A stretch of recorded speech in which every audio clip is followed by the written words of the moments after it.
حضرات یہ کلکتہ ہے۔ جب میں پہلی بار آیا تھا تو پرویز بھائی مجھے کلکتہ کا درشن کرانے کے لیے نکلے تھے۔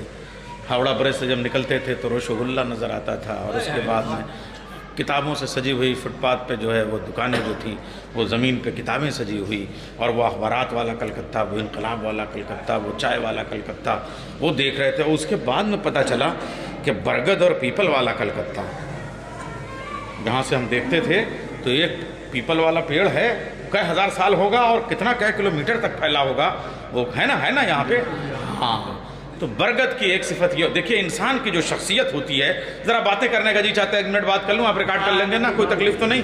انسان دیوار کی طرح نہیں بڑا ہوتا، درخت کی طرح بڑا ہوتا ہے۔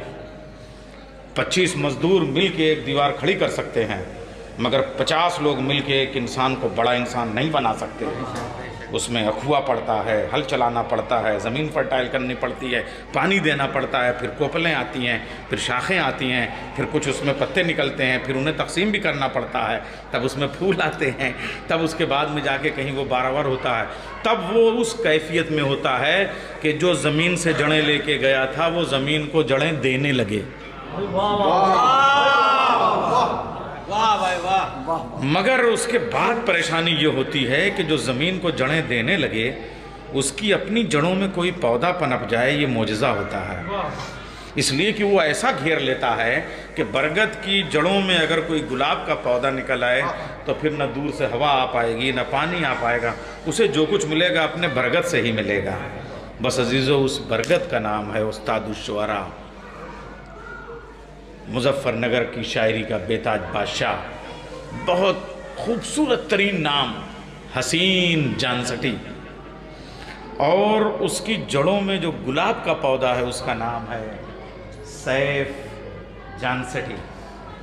ایک بڑے باپ کا شاعر کا، بڑے شاعر کا بیٹا ہونا بڑا مشکل ہوتا ہے، اس لیے کہ یہ عظمت تو اپنی جگہ کہ عمر گزری ہے اسی دشت کی سیاہی میں، 5ویں پشت ہے شبیر کی مداحی میں، لیکن اسے مشکل یہ ہوتی ہے کہ وہ ہر قدم آگے بڑھا کے نکلنا ہے، جو کچھ بزرگوں نے کہا اس سے بچا کے نکلنا ہے، تب جا کے کوئی انیس ہوتا ہے۔ اسی لیے شاید انیس کے بعد جو آیا وہ 19 رہا، انیس نہ ہو سکا۔ دبیر کے بعد جو آیا اس کی شاعری دبی رہی، دبیر نہ ہو سکی۔ غالب کے بعد کلکتے میں جو آیا وہ مغلوب رہا، غالب نہ ہو سکا۔ سودا کے بعد جو آیا وہ بک گیا، سودا نہ ہو سکا۔ ذوق کے بعد جو آیا وہ بے ذوق ہو گیا، ذوق نہ ہو سکا۔ مومن کے بعد جو آیا وہ منافق اور کافر ہو گیا، مگر مومن نہ بن سکا۔ انشاء کے بعد جو آیا ارادہ تو کیا، انشاء نہ ہو سکا۔ فیض کے بعد جو آیا بے فیض رہا، فیض نہ ہو سکا۔ جوش کے بعد جو آیا ہوش کو بیٹھا، جوش نہ بن سکا۔ وہ تو ایک ہی گھرانہ ہے کہ پہلا والا بھی محمد، اس کے بعد جو آیا وہ بھی محمد، اس کے بعد جو آیا وہ بھی محمد، اس کے بعد جو آیا وہ بھی محمد، جو آئے گا وہ بھی محمد ہوگا۔ اولنا محمد، اوسطنا محمد، آخرنا محمد، وکلنا محمد، صلوات بر محمد، آل محمد۔ تو جو اس گھرانے سے جڑ جاتا ہے تو بیٹا باپ سے تب آگے نکلتا ہوا نظر آتا ہے، اس لیے کہ ہر باپ چاہتا ہے کہ اس کا بیٹا اس سے زیادہ ترقی کرے۔ تب میر زاہد کے بیٹے میر مامی، میر مامی کے بیٹے میر حسن، میر حسن کے بیٹے میر خلیل، میر خلیل کے بیٹے میر انیس، میر انیس کے بیٹے رئیس، سلیس، اور اس کے بعد ان کے پوتے دولہا صاحب، عروج ہیں، اور تب وہ کہتے ہیں سیر ایک جام سے ہو جاؤں، میرا طور نہیں، 7 پشتوں کا شرابی ہوں، کوئی اور نہیں، 7 پشتوں کا شرابی ہوں، کوئی اور۔ ایسے ہی سادات 12 میں وہ جو پورا علاقہ ہے سنبھلڑا مجھیڑا، اور وہ پورا جو سادات کا علاقہ جس میں 12 جو موضع ہیں اور جو وہاں کی عظمتیں، قیصر باروی جیسی شخصیت جہاں سے بڑے بڑے لوگ، قیصر باروی کی شاعری آپ سنیں گے، اصغر کا یہ مزار نہیں حد صبر ہے، تلوار سے کھدی ہے سپاہی کی قبر ہے۔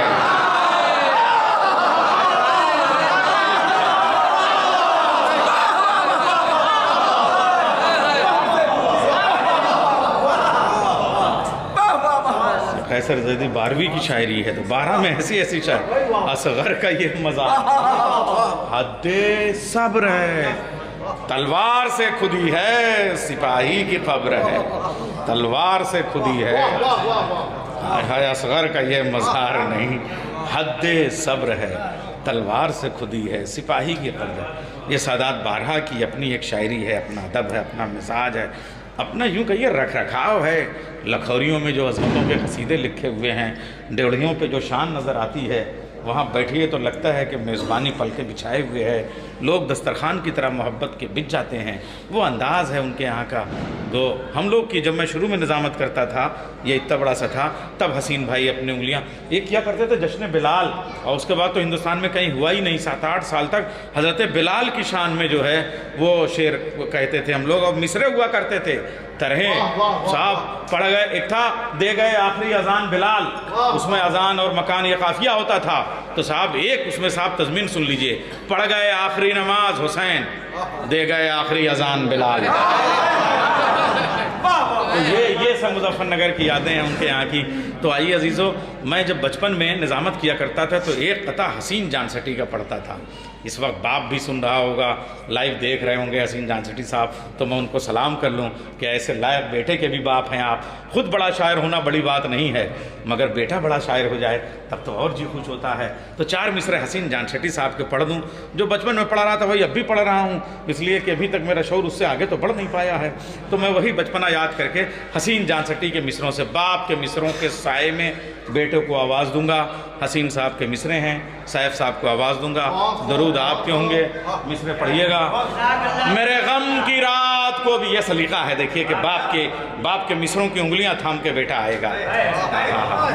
میرے غم کی رات کو بھی شب غم کہاں نہ جائے، جو خوشی میں آنکھ نم ہو اسے نم کہا نہ جائے۔ میرے غم کی رات کو بھی شب غم کہا نہ جائے، جو خوشی میں آنکھ نم ہو اسے نم کہا نہ جائے، جو خوشی خوشی علی کی نہ فضیلتوں کو لکھے اسے اس طرح تراشو کہ قلم کہا نہ جائے۔ جو خوشی خوشی علی کی نہ فضیلتوں کو لکھے، جو خوشی خوشی علی کی نہ فضیلتوں کو لکھے اسے اس طرح تراشو کہ قلم کہا نہ جائے۔ آئیے صاحب، اب تو کیا کہنے باپ بیٹے کا، قلم بقلم بھی ہیں، قدم بقدم بھی ہیں۔ تو میں گزارش کروں گا حسین جان سٹی صاحب کی شعری عظمتوں کے وارث جناب سیف جان سٹی صاحب، نعرہ حیدری، تھوڑا سمجھائیے بھائی، ورنہ میری نظامت کی عزت آبرو پہ سوال آئے گا۔ نظامت کا فریضہ یہ نہیں ہوتا ہے کہ صاحب جب مجمع جاگا ہو تو اپنے شعر پڑھیے، ماحول بنانا، قریب لانا۔ جب تک صدری ادری آ رہی ہے آپ لوگ بھی تھوڑا تھوڑا سا آئیے۔ وہ اپنے مظفر نگر سے پہلے دلی گئے، پھر دلی سے یہاں آئے، 2 دن لگے ہیں ان کو آنے میں، آپ 2 قدم نہیں آگے آ رہے ہیں، تھوڑا 2 قدم آ جائیے آپ لوگ، آ جائیے۔ یہ تھوڑا سا جو بزرگ ہیں وہ ذرا دیوار پہ جا کے بیٹھ جائیں، جو جوان ہیں وہ آ جائیں، تشریف لائیں۔ نعرہ حیدری۔